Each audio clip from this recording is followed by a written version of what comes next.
I'm Amy, Head of Learning and Development and Support at Trade.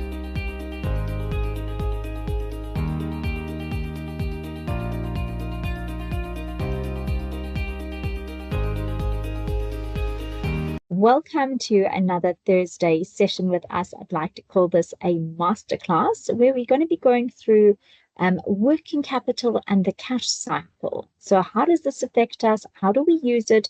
And where does it belong within the credit world as well as within the sales environment? So I will share my screen with you and let's begin. Let's see, I know I just learned something very new today. Hopefully it works.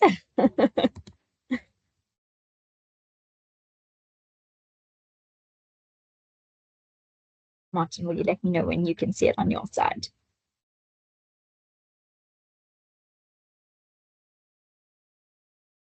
Coming up now. Excellent. Oh, okay, so screen. Sorry, still a blank screen. There we go. I can see it on my side. Black, there we go. Okay, excellent. So welcome to everyone. And today we're translating how working capital in your daily credit behavior is a goal that is simple, but better decisions help us protect our cash and enable us to grow, which is exactly what all of us as businesses want to do. We want to grow. We don't want to remain stagnant. And also our managers insist that we have that year on year as well. Okay, let me know if it's just changed the next slide as I'm presenting directly from. I'll just put my thumbs up as soon as you change. Okay, no, as long as I know that when I click on that this is where it goes. 2 of 16 now. So Raheel, who's our CEO, COO, sorry, / and CEO combined, he normally says, that reframing your ownership of who owns what really helps us to understand where we are responsible or accountable in certain instances. So finance reports about cash, and credit creates the timing of that cash. So every approval, every term, every follow-up that we do, it matters. Cash flow is not a finance problem. So we always get discussion, is money coming in finances issue, but actually it's a credit problem, a credit decision. We as credit controllers, credit managers are responsible for the cash that comes in. So today is not about an accounting theory like we did last week. This is about how our daily habits that we do on a day-to-day basis as a credit control team actually affects whether or not our company is going to struggle or if our company is going to thrive. And I mean, literally as a business, what is going to be the impact that we have so that we can be aware of that. No pressure. Okay, so why does this matter? So working capital is cash that is left, that a business has left to manage, right? So working capital says, how much money do I have in the bank account in order for me to do certain things? Like, for example, pay salaries, pay other suppliers, purchase more stock, invest back into our business. That is working capital. It is cash that we have on hand. So if customers pay us slower, we as a business, we carry that weight, okay, which means that we may need to borrow from other areas where we would have normally had, cash available on hand, and we didn't need to use our own overdraft facility. Therefore, we're now borrowing from that, okay, which obviously puts the business under a lot more pressure. And it means that we have a lot less flexibility because we don't have money to spend. Therefore, we cannot be more vigilant. We have to be more vigilant. We can't maybe have our quarterly BRI that we wanted, our larger year-end function that we wanted. We can't hire the people that we wanted because we don't have the flexibility of that cash on hand. And this is where businesses fail. So when cash runs out, we run out of money, and therefore businesses then tend to start going into business rescue or liquidation. Okay, so credit teams influence the speed of collection and they determine what funding is needed. So this is where we actually play the biggest role. I know a lot of the time credit teams are seen as the guys who just open accounts and phone people. And it's not seen that their entire role actually affects the whole business. Okay, so profit does not save a company that cannot pay suppliers or salaries. working capital is the survival of the fuel. It's the fuel that makes the businesses go. So that is where we are responsible for it. So let's talk about where does this live and how do we affect this? So the cash cycle is about, how do we go from a sale into converting that into money? So the first thing is that when somebody gets onboarded within our credit environment, so they fill out our credit application, they complete our paperwork, we open their account on our ERP, and now they want to place an order. Wonderful. So now they say, we want to place an order for your product or for your services. In this case, we're going to use the example of a physical product. So let's say we deal with shoes. And here we're going to say that the customer places an order. We as a business then deliver this product. During that process, we make sure that we get a proof of delivery to say that the goods were delivered, who they were delivered to, and when they were delivered, they were made sure that they were delivered in the correct, working order, that everything looked good, packaging was sealed, and the product was in good working order. So we want our delivery note. Once they come back from delivering it to the customer, they give it to us, and we then create the invoice. Now, this is where certain things can start to fall off the wagon to make sure that we're correctly invoicing them. How do we make sure we're doing that? First and foremost, we want to make sure that we've got the correct details. We've got the correct VAT number, the correct company name, the correct registration number, the correct postal address if that is required, and the correct purchase order if that is what is required. And lastly, and I know Martin says this all the time, is know your customer. Know how they want you to submit these invoices. So if they require you to do it on a portal, do they require you to send it to a specific email address? Do they require you to send it via snail mail? I hope that's not the case. But should they require you to do so, then you should then follow the processes. And now what happens is we wait. We wait, and then we start to collect. So we need to start collecting the funds that we are working on. So we optimize the first half because we make sure that we process that order very quickly, we get it delivered very quickly, we send their invoice very quickly, and then we start to delay. We don't put pressure. Sometimes it's out of fear, in terms of you don't want to annoy the customer. And so you might have that personality that says, I don't want to get involved just too soon because it's not yet due.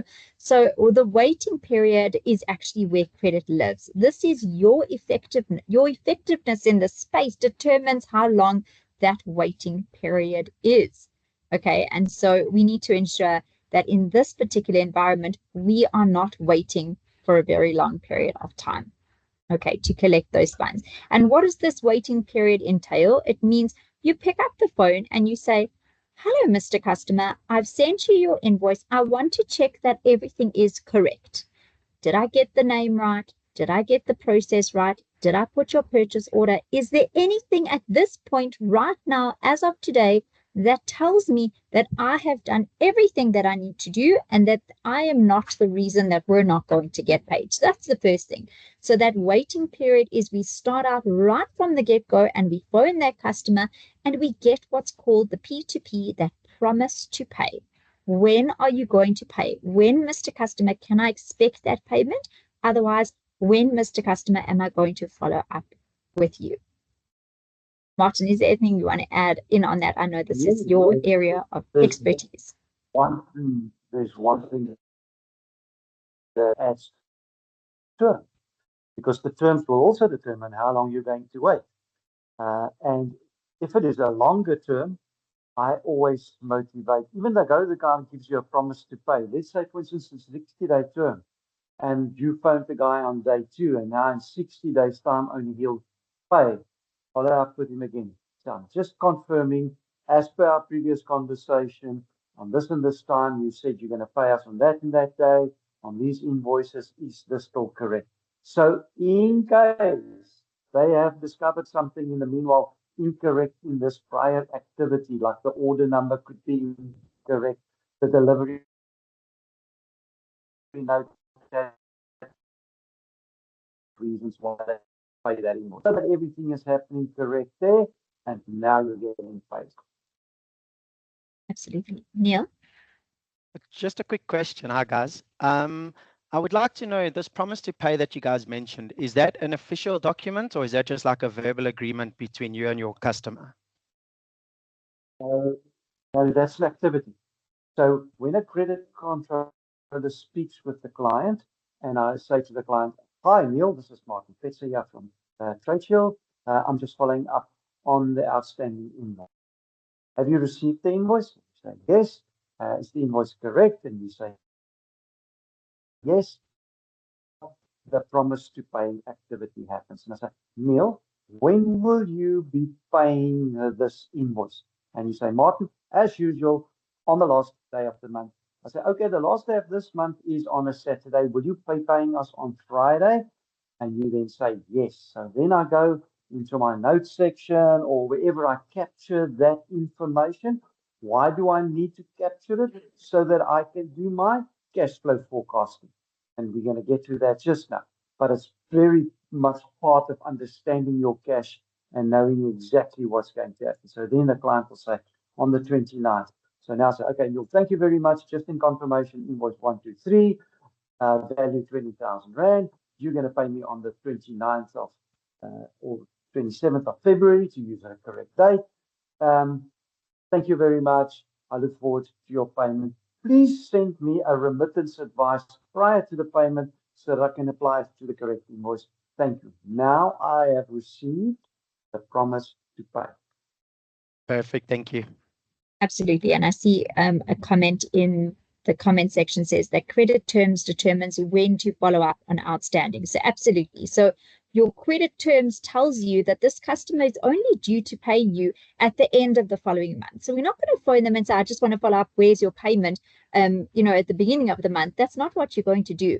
But you are going to make sure that you did everything correctly first. We don't wait to check if we did everything correctly when the invoice is due, because by that point, and then they come back and say, "Oh no, actually that's not my VAT number. That's, you're not using the correct PO." Then we're already at due date, which means that they're now going to wait for you to re-invoice them. And then, "Oh, sorry, you missed the first payment release date that we had. So you have to wait till the next payment release date, which is only next week, Friday." And now we start going into our DSOs, and we're therefore going to be paid late. So that's why we say, once you don't wait for the terms to be due, you wait for the invoice to be sent, and on that invoice being sent, which is when we follow up and make sure we've done it correctly. So come payment due, we all know that we've done the correct thing and we are not the reason we didn't get paid. If the customer doesn't pay because they don't pay, then that is a completely different conversation. But we have what is within our control, and what is within our control is to make sure we did it correctly. Because 90% of the time, Martin will tell you, one of the reasons we don't get paid is because we, as credit controllers, did not do the invoicing correctly. So that is something I have learned from you, Martin. Thank you. 100% correct, Amy. So because if you wait for the term to first run out, like Amy just said, you will land yourself in hot water for sure. So the quicker you follow up, the quicker you can determine that your documentation is correct. And as Amy said just now, I always hammer on know your client. If you know the process, you can exactly determine that in the beginning to say, "Okay, where is my invoice now? What stage is my invoice in? Do you have all the attached documents that I sent you? Are they all correct?" You confirm all of this. And as we just said to Neil, now you confirm that you will still, even still, you can confirm a promise to pay date now. You can follow up on it again later, as I said just now, just because of the long term, just to make 100% sure. But the quicker you have this activity happening, the less congestion you'll have at a later stage. Do it now, get it over and done with, and Bob's your uncle. Thank you, Amy. Absolutely. So where does credit have their impact over here? So obviously we as individuals, and especially us at Trade, will talk about the impact. What impact are we making? And so this is who gets credit. So obviously at the point in time when you onboard somebody, you decide who actually gets credit. How much credit do they get?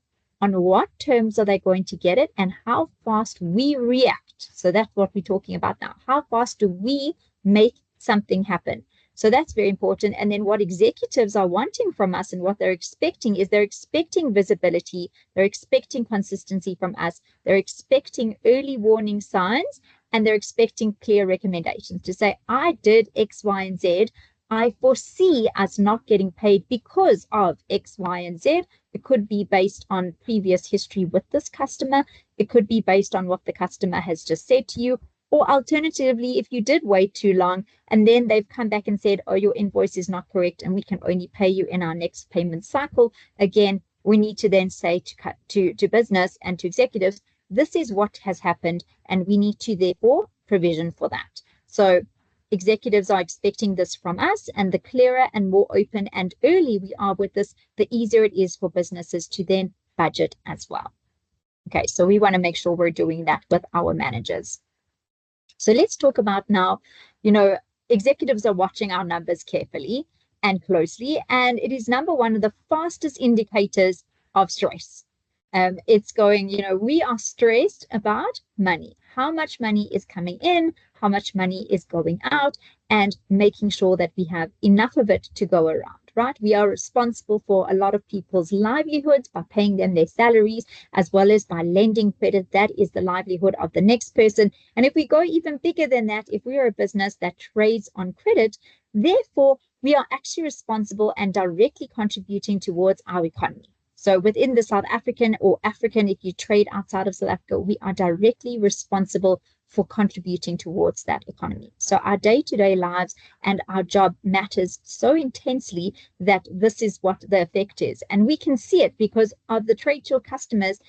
We can already see that 6% of South Africa's GDP runs through Trade Shield on a monthly basis, which is massive. So that is your contribution that you can see in physical and tangible numbers.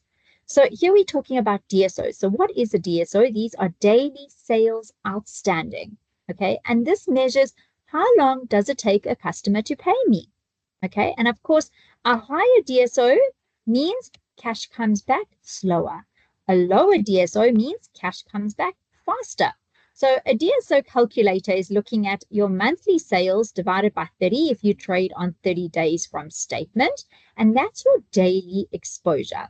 So every day that somebody pays you late, it's tangible, real money that we are losing. Okay, so physical, tangible money. And if you were to put a pile of, let's put Monopoly money on our desk, and for every day that somebody pays late, we take away some of that money, that can give us a physical, real feeling of what we're actually losing on a day-to-day.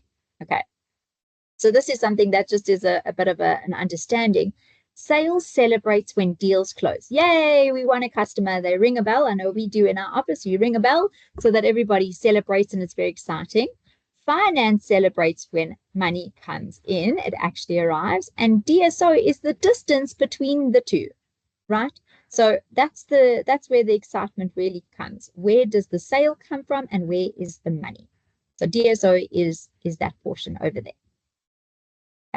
And I know you, Martin, love DSOs. We talk about how we can reduce our DSOs very often and what kind of information that gives us. And that first celebration can still be dampened because the guy must have placed the order or closed the deal and he could still cancel it. And then you still haven't received the money. The real actual happening is the day that that sale is finally closed and you've received the cash for that sale. And of course, how quicker you receive that cash, how more margin you have. So the slower it pays, the higher the DSO, the more it eats into your margin, your actual profit. In other words, you've got, how much did it cost me to make this sale? All the costs, staffing costs, delivery costs, manufacturing costs, warehouse costs, all those costs. And how much did I sell it for? That difference is your profit. And the longer it takes to collect your cash, that profit becomes less and less and less. A lot of times the people say, yeah, this guy's such a good client. Although he always pays me on 60 days, his margin was only 3%. That margin is gone. You're giving away your stuff for mahala. you're giving it away to the clients. So be very careful as to what you do and how you do it when you talk DSOs as well. So, and Amy said, one day DSO, there's a capital value connotated to that. And every day you reduce the DSO means that you've now collected that cash very quick or quicker, and that has improved your working capital. Now you can go and buy more raw material, create more product, or buy more product and sell more product. So now your company can grow as well because you have a much quicker cash turnover cycle as well. And that's the importance of all of this. Thank you. Absolutely. We have a question, and I'll let you take this one, Martin. The question is, how to calculate DSOs if your receivables books has multiple different terms? So, for example, you may have 30 days from statement and 30 days from invoice, or 7 days from invoice and 30 days from statement. So you have multiple different customers who require different DSOs. How would you calculate that? It's a complex way of calculating months. So you have month 1, and you have month 2, month 3, month 4, as per your aging, current 30, 60, 90, 120, and you do a calculation as to the portion that is in that ledger relative to the sales for that period. So month 1 is February month. What was the sales in February month, and what is lying in your current, and you do a calculation.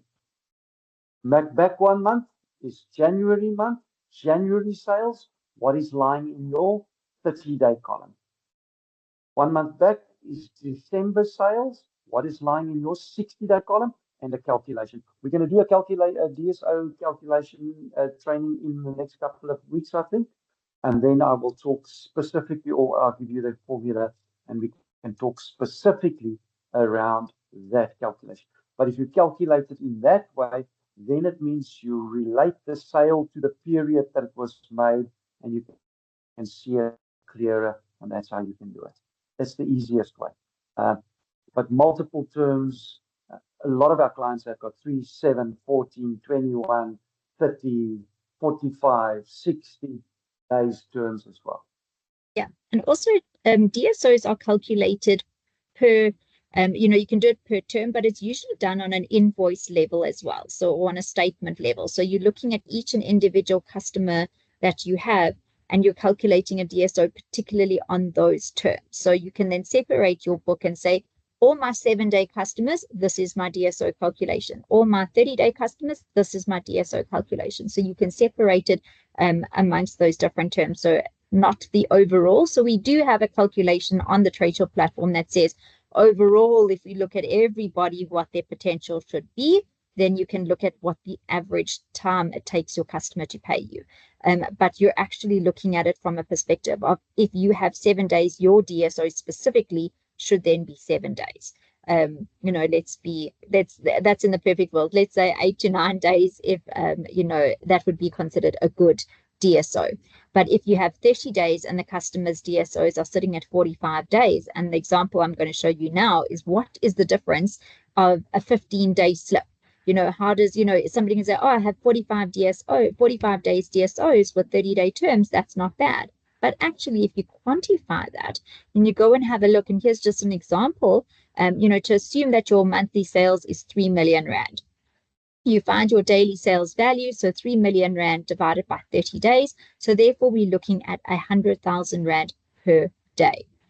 Now, if customers truly pay on 30 days, that's 30 days times 100,000 is our 3 million. That's the outstanding value.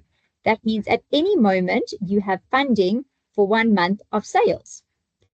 Here is where the problem and where it becomes very interesting. If the customer actually pays on 45 days instead of 30 days, therefore we're taking 45 days times the 100,000, it's 4,500,000 that's actually outstanding. So let's call that interest that we should be charging to make up for late payment. And so the business must understand that we're actually funding that 1.5 million if we don't collect on time. And that's not including that what we're going to be landing up paying if we have lost out on interest, and or if we have paid interest because we've utilized our own overdraft facility, as well as, we've paid salaries, we've paid rental for an additional period of time that we didn't account for in our pricing. So it has to come from somewhere. So where is this 1.5 million coming from? As Martin alluded to earlier today, it's actually coming from our profits, because we can't take away from the cost of our product, and we can't take away from the fact that we have to pay suppliers and salaries. So therefore, it has to come from somewhere, and that's our profit. So we would then refer to this customer as a non-profitable customer if they start eating more of our profit. Okay, so here you can see. Amy, and Yes. the bad thing now, Amy, is this. That 1.5 million or that 15 days that it pays slower means your capital is not with you. So now you still want to now have the same sales as last month, but you don't have the money to create those sales. So now, as you said, you've got to go and borrow money to make sure that you have those sales again, so that you can do those sales again. And Yes. if you continue to have that, it means you are moving backwards every month. Now, I want to make more sales because my company needs to grow. And now my profit is not there because the guy's paying me slower. So I don't have more money. I've got less money. And that means I've got to borrow more money to make more sales, to encourage my company to grow. But the higher your DSO, the slower your growth, the more hampered your cash flow is. And that is the real crux of this whole matter. Absolutely.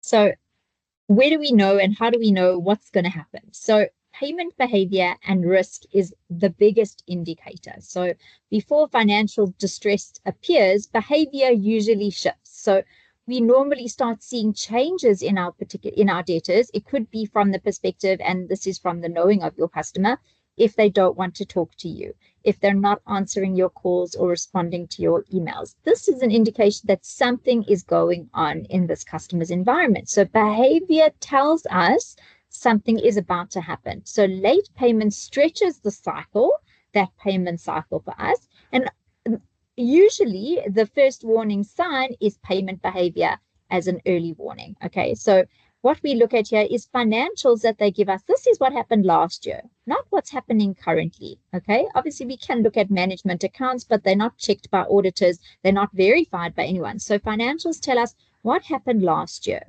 Behavior is live data. It's telling us what is happening now. And if you are not a Tradeshield customer, then it is more difficult to quantify this without the data. But if you are a Tradeshield customer, this is where your payment risk and your default risk come into play. They're telling you, how is this customer going to pay me at the end of the month? So this is, if you're, again, not with Tradeshield and you're not looking at quantitative data, you're not looking at physical data, but you can't tell how this customer is paying other suppliers, but you can see how they're paying you. So there's some indications that we would note, to say something is going on in the environment. Things like late payments, that's one. Things like paying in round amounts. So let's say, for example, your invoice that was due was 14,330, and they pay you 10,000. Okay, that's an indication that there is a cash flow problem in that business. Okay, it's telling you that they could only afford to pay you a portion and not the entire amount because they do not have cash on hand. Okay, so that's an indication that you can look at. And that tells us that something is going on in that person's account. And then, of course, and yes, Martin, you can add to that. Unnecessary queries just before due date. So let's say we've determined the P2P. It was a regular good paying client, and we phoned him and he said, yeah, I'm going to pay. All of a sudden, a day before that date, he phones and he says, I've got a query. And you look at the query and it's not really a relevant query. It's not a reason to hold up payment, but payment is late. And it happens again next month. And slowly but surely, this good paying customer is now starting to change behavior. Now, we in Tradeshield can see it in Tradeshield. However, if you're not, then this is the kind of behavior that you look out for. And the one that you just mentioned, those round amounts, it's a clear distinction of there is now problems. Or if they don't pay all the invoices and all of a sudden they say, I didn't receive all the invoices. Yeah, that's why this promise to pay is so important, because what do? Amy, I've sent you 10 invoices. Have you received all 10 of them? And I mention them, and you correct me by saying, yes, I have all of them, or no, I don't. Now I've confirmed already that you have them all. Now you come back, yeah, day before due date, and you say, oh, I'm missing invoice so and so and so and so. But Amy, I confirmed with you on that day that you had all the invoices. Do you need a copy of the invoice now? Have you got all the other supporting documents? Do you understand the behavior? That's now a delay tactic. And this is where we say that behavior is changing. And we have to, if you don't use TradeShield, monitor those kinds of behavior. Absolutely. Absolutely. So what can we do? What do we want to be? We want to be a world-class credit team. And what does that look like? So if we look at our career path, we want to go from basic to advanced to strategic, to strategic. So that is how we want to build ourselves within our career. That is where we want to get to. So how do we go from being reactive to being predictive? How do we go from chasing to advising? How do we go from reporting to influencing? So a mature credit team protects the growth of their business. And obviously that comes with not being recklessly lending. And reactive teams reactive teams are constantly managing damage. Predictive teams are preventing that damage. Okay. And then obviously everybody sleeps better when they are predicting where they need to be, as opposed to running after their tails. So this is how we want to build ourselves as credit controllers, what we want to look like if we were world class. Okay, so let's look at it. So how do we go from reactive to being predictive? So what a reactive credit controller looks like is, after accounts are overdue, that's when we start escalating. That is when the exposure is already high, and that's only when we start discovering the problems, but we're too late. So as we said earlier, a practical example is, if we are only waiting until the invoice is due, we're already late. Therefore, we are now currently reactive, and everything that we're doing is going to be reactive. So therefore, we're constantly living in crisis mode. So for all those who are into this nuance of how people talk about medical terms, our cortisol levels are going to be very, very high, because we are constantly running after our customers. What does a predictive credit controller look like? So we are monitoring those behaviors and those trends early on. We are acting when the patterns shift. So when we see something change, we change. So we behave differently. And therefore, we are adjusting our exposure early, and we're preventing any surprises. And one of the values at TradeShield as well is no surprises. We want to be able to know exactly what is going on. So come the end of the month, we won't be like, oh, we weren't expecting not to get paid by that supplier, when they always are paying. But this is what happened last month, and this is what happened the month before. So we want to start changing that. Then in terms of chasing versus advising, so what does chasing look like? So chasing looks like calling for payments repeatedly, right? So we're constantly phoning them. When are you going to pay me? When are you going to pay me? Because we didn't ask the right question the first time around, okay?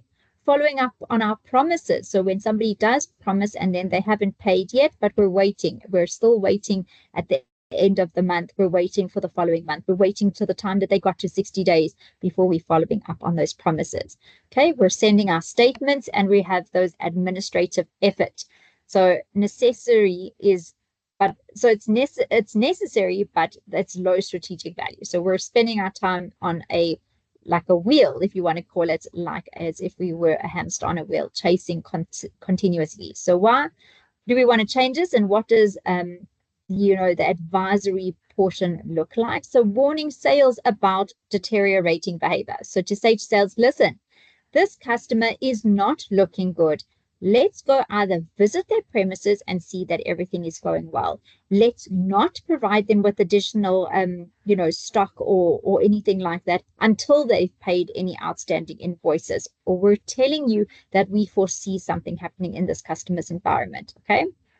Recommending safer structures, so changing their terms to be shorter, changing their terms to be cash on delivery, or changing their terms to be cash in advance, to say, I actually don't feel that you are going to be paying me on time, or alternatively, I'm going to put your pricing up because your terms that you keep paying me on are actually that of a 60-day account and not that of a 30-day account. Okay. And we're explaining this to the customer. So we're not sitting in our chair and just making these decisions on our own. We're actually communicating with the customer to say, this is what we're seeing based on your behavior. And due to that, in order to protect our company, these are the steps that we need to take to make sure that we don't land up in a situation where payment is going to be an issue. And even in that, we're already elevating ourselves to be an advisor to the customer to say, this is how things need to work, and you are not following that process yourself.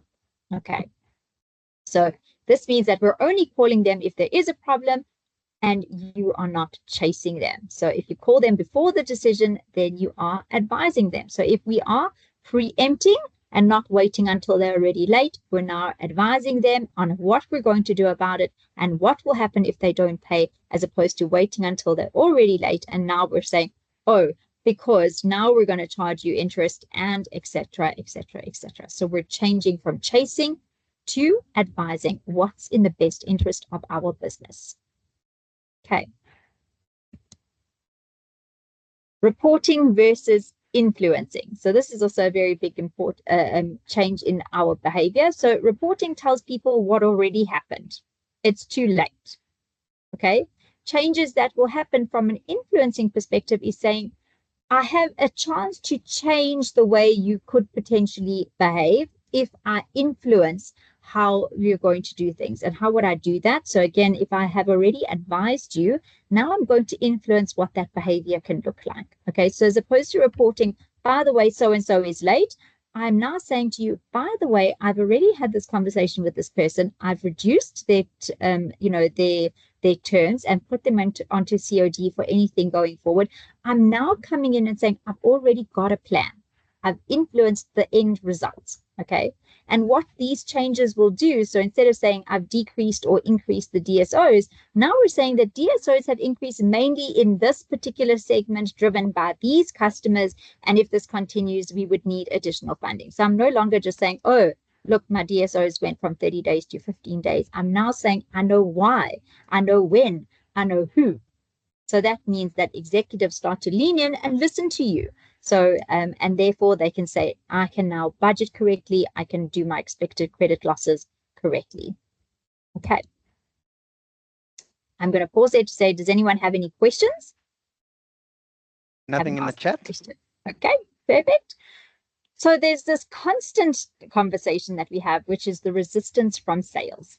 Okay, so we can all be honest about it. Sales is measured on revenue. How much money are you bringing into our business? That is what they are measured on. That is what their KPIs are on. And that is what they're going to chase. Whereas credit is measured on risk and cash. So you're measured completely different, but they actually conflict. The conflicting side is natural because one person needs to bring in as much money as possible, but the other person actually needs to get paid. Okay, so very, very important. It's not only about how much, how many new customers you sign on, but how many of those new customers are actually going to pay us. So they do have conflicting sides, and we need to be open about that with our teams. So, if credit and sales are fighting within the company, the company will lose because the sales person is going to complain that we can't onboard somebody quick enough. We aren't making decisions fast enough, and therefore they may lose a customer. Whereas a credit team is saying we need to make sure that we're covering our bases, that we've got all the information, that we're looking at the risk mitigation, and that takes time. So we need to make sure that we are looking at both sides of that coin. And the goal is not control, it's sustainable revenue to make sure you're bringing on this customer, and we want to make sure that this customer becomes what we refer to as, a good paying customer, someone that we can grow as well. Okay, so it's that retention and that lifetime value. So if you are talking in the terms of a sales team, so the sales funnel goes into that, retention and then lifetime value. So we want to make sure that, the cost of an onboarding of a customer, make sure that they're with you long enough to ensure that they actually make your business money, because there is a cost to that sale. Okay, so we want to start thinking more like partners, where it's not credit's job to say no. That's not your job. Your job is to make sure that you're going to get them to that lifetime value with that customer. So very important if you are in a sales perspective, understand where the credit team is coming from, and from a credit team's understand where the sales team is coming from. And this happens in everyone's business. It is not unique to you. So don't feel like, oh, we've never seen this happen before. I promise you it happens with absolutely everyone. And this is the reason why. Okay, so there are some practical examples that we can look at. I'm not going to go through them. I'll post them for you later. But it's basically saying when sales says, you are blocking my deal, the credit person should not say, I'm not blocking your deal, but they should rather say, I'm making sure we get paid. So there's a very big difference between, this is what you're seeing, but this is the reality. Okay, or sales is saying, but they're a big customer. That's wonderful. We love that they're a big customer. So big, instead of saying big customers create big losses when things go wrong, we can rather say size increases are, important to getting it right. If it's a big customer, we want to make sure we get it right. So these are practical examples that you can use as a credit controller to say, I understand where you're coming from, Mr. Salesperson, and this is where I'm coming from. So I'm on your team, but then we want to make sure we get it right, or the salesperson says, we're going to lose this relationship. So instead of saying, we damage relationships more by giving unsustainable exposure than by setting clear boundaries. And that's correct. We're saying that we would do more damage if we gave them what they asked for without doing our due diligence. Okay. And unfortunately, the damage would not only be to the relationship with that customer, but to the detriment of our own business. Or if the salesperson says our competitor gives them more. Okay, so this is something that happens all the time. Our competitors do not fund our cash flow. We are responsible for that balance sheet. Okay, so these are just some practical examples of where you can see how this would work in your actual environment, and make sure that we live by these. And this is what's helping us to elevate us to go, as we said from the previous slide, it's elevating us to go from basic, advanced to strategic. Okay, aligning ourselves as a business. We're all here for the same reason. Okay, so better credit decisions create stronger businesses, and every person here controls part of that outcome. So revenue is only real when it becomes cash. So yes, salespeople are responsible for revenue, but we are responsible for cash. It is only actually anything that gets documented down on our financial balance sheet at the end of our year is revenue of cash we actually received. Okay, so that is what we wanted to go through with you today around, and we will be going through DSOs in further detail at a later stage. We will be publishing next week the March calendar as well, so that you can register for that information earlier. And of course, as usual, we are always here for advice, and you can reach out to us at Trade Shields. So if you don't have those details, we'll pop them for you in the chat. Otherwise, we thank you for joining us as usual. We hope that you gained something valuable from today's session. And if you need anything, please reach out. Thank you. As always, a lovely session. Thanks, Amy. Thank you. Martin. Thanks, everyone. Thanks for joining. Have a great day.